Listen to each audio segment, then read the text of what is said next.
Well, great. Thank you, Mr. Chairman, and thanks for all our witnesses for being here today. It's also great to have a fellow Kansan in the room, Mr. Mahoney. Thank you, CJ, for being here. It's refreshing today to talk about a topic with bipartisan support. You know, that we have a shared interest in strengthening trade with African nations.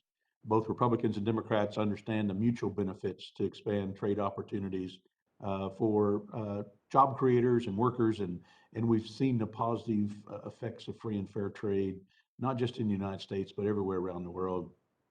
I mean, I firmly put, you know, all the information and data over the last decades have shown that more people have come out of poverty because of free and fair trade.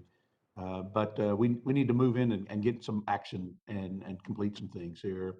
You know, throughout this entire year, a lot of the discussion has been not completing trade tools like TPA so that we can continue the good work on trade that had been started, a lot of it with previous administration, but over the decades with multiple administrations. You know, we talk about AGOA and recognize the mutual benefits of working with countries in Africa, but we need to move forward, and we need to end this moratorium from President Biden on different trade negotiations. As a representative from the air capital of the world and breadbasket of America, you know, Kansans really value free trade and want to open up new markets and get their goods and services out. And our work with Kenya obviously is a good example of how do we utilize some agreements like USMCA as a template for free and fair trade and starting negotiations and move things forward. And so we've got to get the right tools in place, and we've got to be able to move forward. As mentioned earlier, a lot of other countries, some of them adversaries for the United States, have been making inroads in Africa with some less than desirable intentions. And China and Russia in particular have set their sights, and in my opinion, it's to the detriment of not just the United States, but also a lot of the countries in Africa as well. So we need to work to strengthen our trade and moving forward from there. CJ,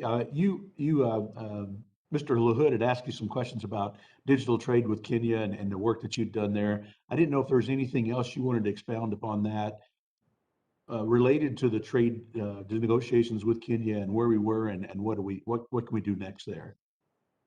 Well, thanks so much, Congressman. Great to see you, and thanks for all the great work that you do for our state. You know, I think on, you know, as I said before on Kenya, I think it's an enormously important market. I mean, when you look across the continent, it's one of the hubs for technology innovation. And, you know, as I said previously, if we want to engage in Africa, we want to look for willing partners, and you know, partners that are willing to you know, willing to spend the time and the energy necessary to negotiate with us. You know, sometimes it requires countries to, in order to really stimulate trade and investment, countries have got to endure reforms, which, you know, might be difficult politically. And so as we look across Africa, I mean, we wouldn't, you know, we would urge an approach that takes the entire continent into account. And wouldn't recommend limiting our engagement to any particular country, but Kenya is a very key market, and, you know, given their willingness to engage, we would hope that there would be continued progress in that relationship. And I do think that you know, digital trade is a place where you know, in countries like Kenya, we can have agreements, and ideally agreements paired with investments that can be mutually beneficial. It can help to close the digital divide in these countries, but also to create additional demand for U.S. goods and services. Yeah, and I agree with you. It's so important that I mean, Kenya is a good starting point, and we need to move forward with. I mean, there's so many more countries within the continent that we can work with. I know, you know, my hometown of Wichita has developed some relationships with Ghana over the years, and obviously that's one of those countries that we also need to move forward with. But there's a lot of other countries that we should be working with as well. So I do have 30 seconds left, but I instead of asking another question, I will yield back, Mr. Chairman.